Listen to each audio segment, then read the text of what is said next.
Барча мактау данлаулар, безнең хөрмәтләүләребез, безнең түбәнчелекләребез Аллаһ Тәгаләгә генә тиешле. Без аны гына мактыйбыз, аннан гына ярдәм сорыйбыз, аннан гына ярлыклауны ялварабыз. Нәфселәребезнең бозыклыгыннан, гамәлләребезнең начарыннан без аңа сыйынабыз. Кемне Аллаһ Тәгалә үзенең киң рәхмәте, мәрхәмәте белән туры юлга күндерсә, аны һичкем адаштырмас. Кемне Аллаһ Тәгалә үзенең гаделлеге белән адаштырса, аны һичкем туры юлга күндермәс. Шаһидлек бирәм, чынлыкта Аллаһтан башка илаһ юк. Ялгыз ул, аның тиңдәше юк. Һәм шаһидлек бирәм Мухаммад Мустафа саллаллаһу алейхи ва саллям Аллаһ Тәгаләнең кулы һәм илчесе икәнлегенә, аңа, аның әһле бәйте, сахабаларга, табигиннәргә һәм туры юлдан баручы барча мөмин мусламаннарга Аллаһ Тәгаләнең сәламе, рәхмәте ва бәрәкәтләре булса иде.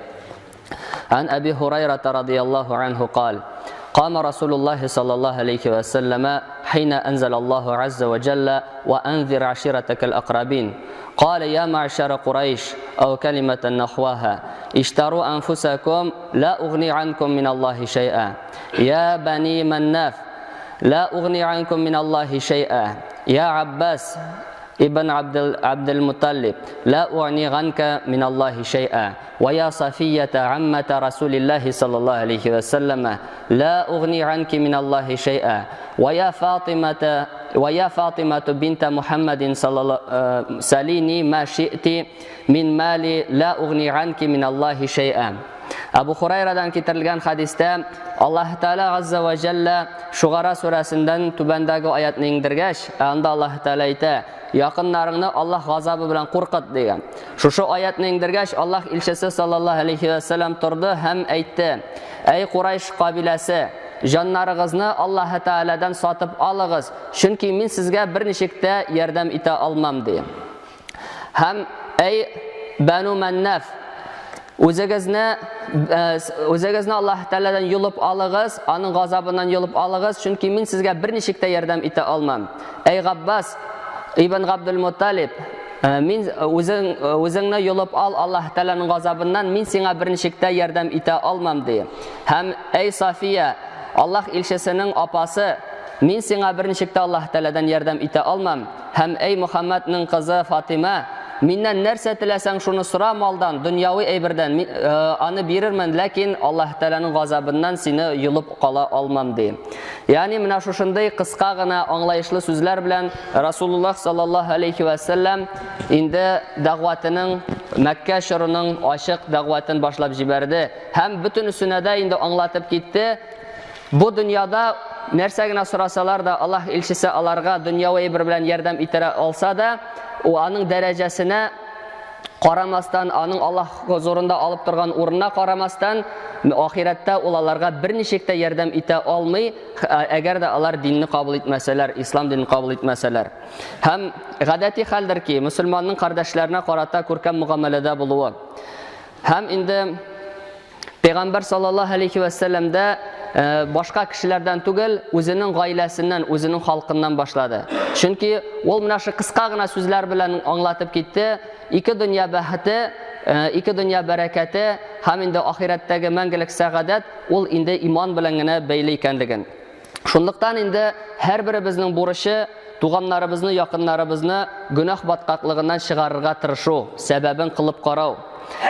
Agarda ota-onang qay bir haram amallarni qilalar ekan, ularni matur etib, matur yo'llar bilan dinga undirga tirishirga kerak.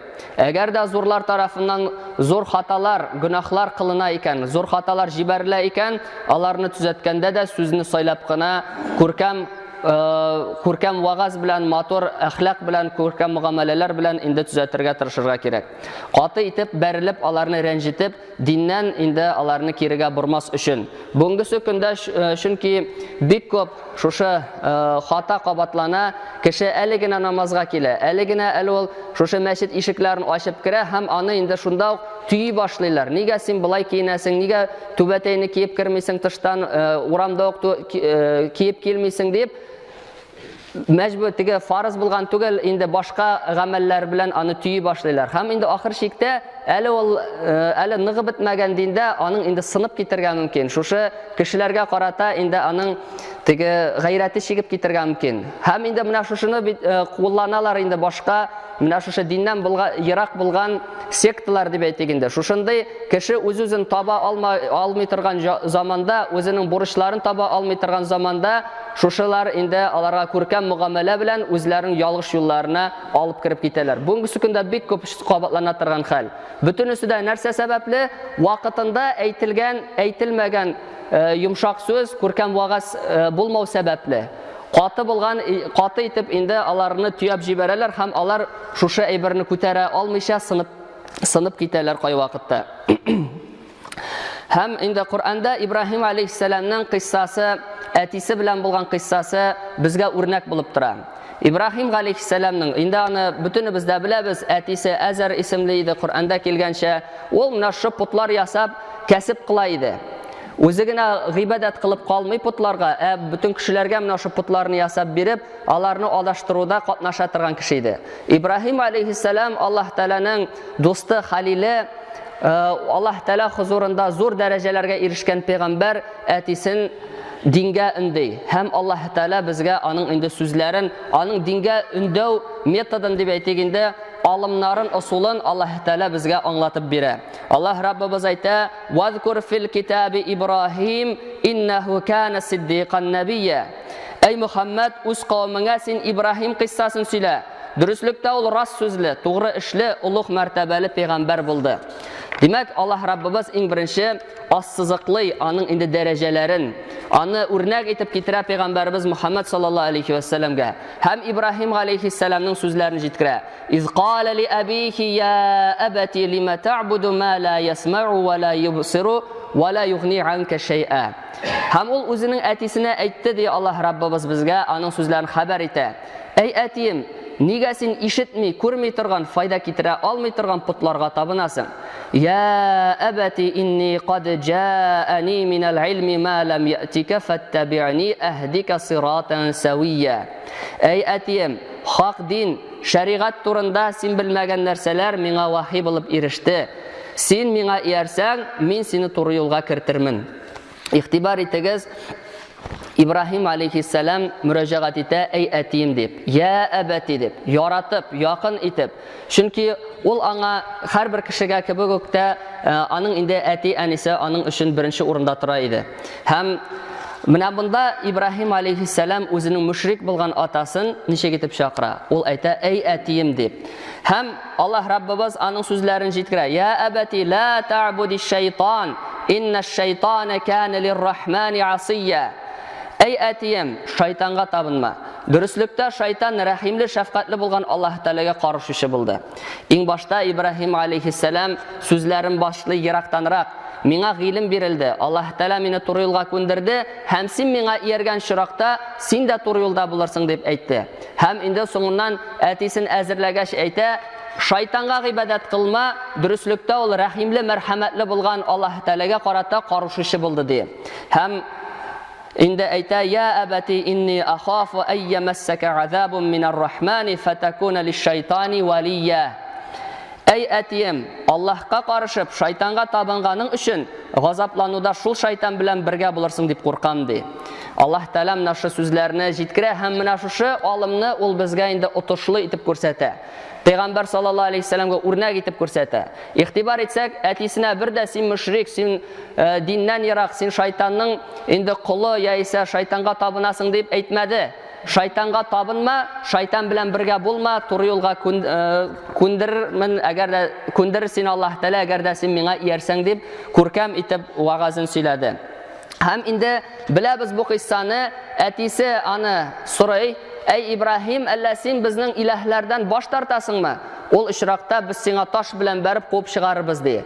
Шушы вакытта да үзенең әтисе аның шушы чакыруына җавап бирмәгәч, шушылай итеп кырыс итеп җавап биргәч, Ибраһим алейһиссалам әйтә, "Қала саламун алейк, саастагфиру лака рабби, иннаху кана би хафия." Сиңа әтием сәлам булсын. Мин Раббымнан синең өчен тәүфик сорармын. Дөреслектә Раббым миңа мәрхәмәтле, михербанлы, дугамны кабул итүче булды дип. Менә шушылай итеп күркәм җавап кайтарып, Ибраһим алейһиссалам инде чыгып китә. Мәҗбүр була чыгып китәргә. Һәм инде Пәйгамбәр саллаллаһу алейһи ва сәлламның бер хадисендә килгәнчә, иң ныгы кешеләр арасыннан, иң ныгы пәйгамбәрләр, расуллар сынала ди.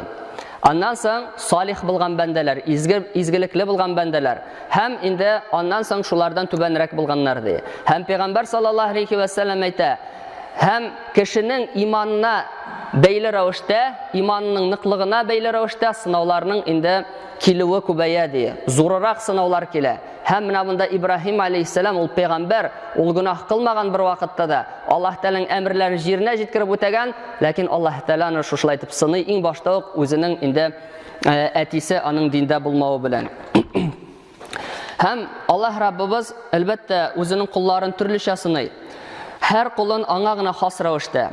Шул исәптән диннән ярак булган хатын, әти, әни, туган тумаша белән дә мөселман бу әйберләрне сынау итеп кабул итәргә һәм вакыйгаларның яхшы якка үзгәрүенә өметен үзмәскә тиеш.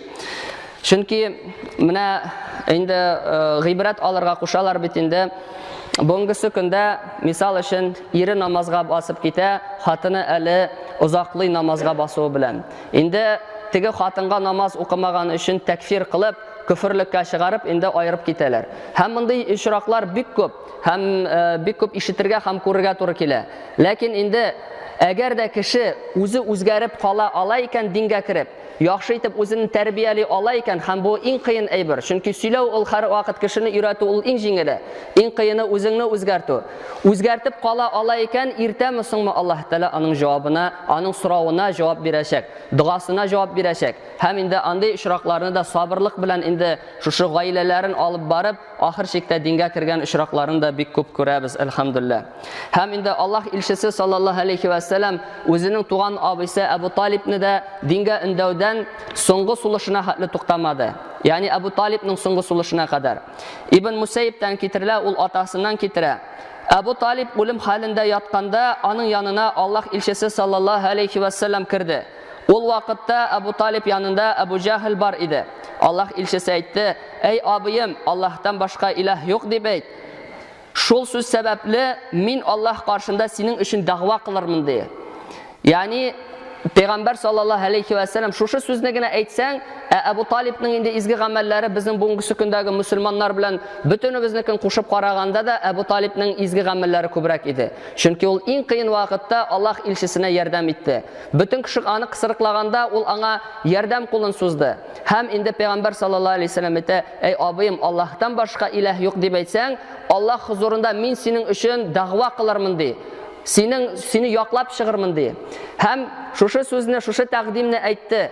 Аның кырында Абдулла ибн Умайя һәм инде Абу Джахл шушылай дип әйттеләр: "Эй Абу Талиб, син әллә Абдул Мутталибның диненнән баш тартырсыңмы?" дип. Шушы сорауларын алар кабатлап тордылар, хәтта Абу Талиб соңгы сүзен әйткәнче. Соңгы сүзе аның шул иде: "Мин ата-бабамның Абдул Мутталибның динендә калам, диненә тугры калам" дип әйтте. Пәйгамбәр саллаллаһу алейһи ва сәллям әйтә: "Миңа килгәндә, миңа тыелганчыга кадәр мин синең өчен гафу сорармын" ди. Һәм инде Тәүбә сүрәсенең инде 113-нче аятына Аллаһ Раббыбыз әйтә: "Ма кана лин-набiyyi вал-лазина аману ayyastaghfiru lil-mushrikina walau kanu uli qurba min ba'di ma tabayyana lahum annahum ashabul jahim."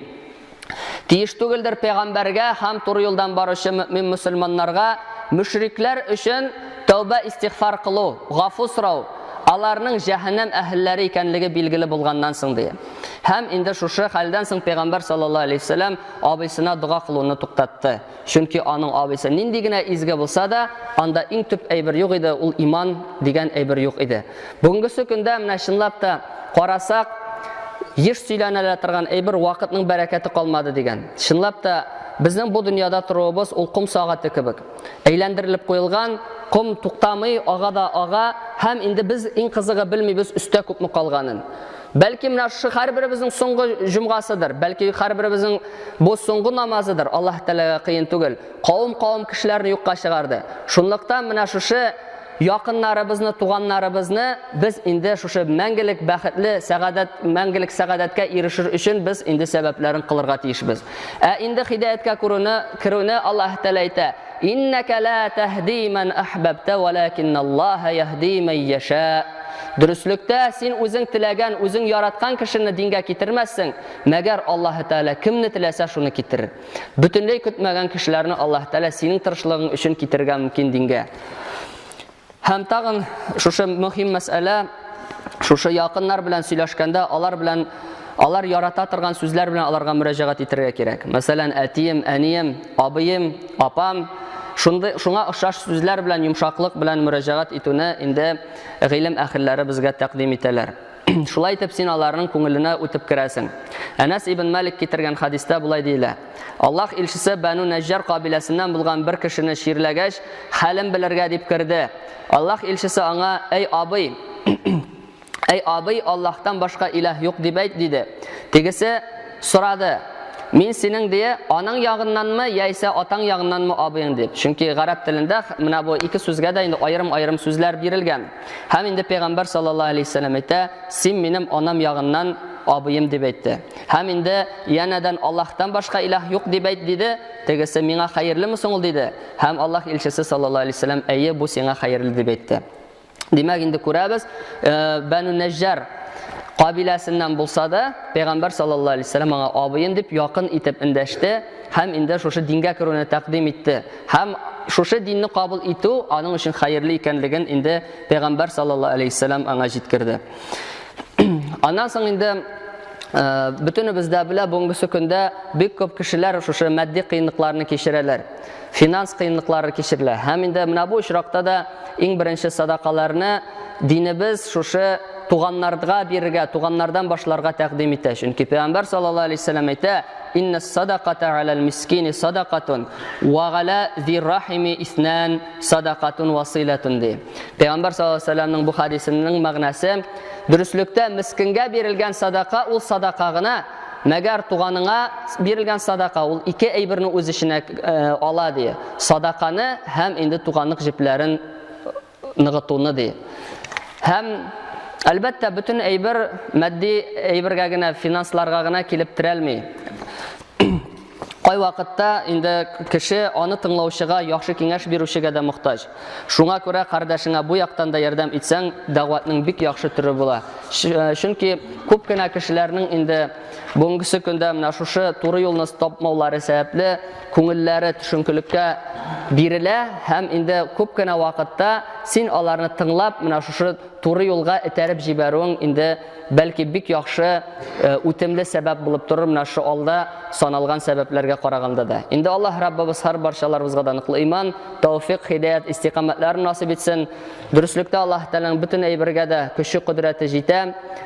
Нәрсә теләсә шул була. Аллаһ Раббыбыз безне туры юлдан алып барып, ахыр сулышларын сулаганда да иман кәлимәсе таyyibәсе булган ла илаһа иллаллаһ Мухаммад Расулуллаһ кәлимәләрен кат кабатлап, аның хузурына мөмин мусульман хәлендә күчүләребезне насыйп итсә иде.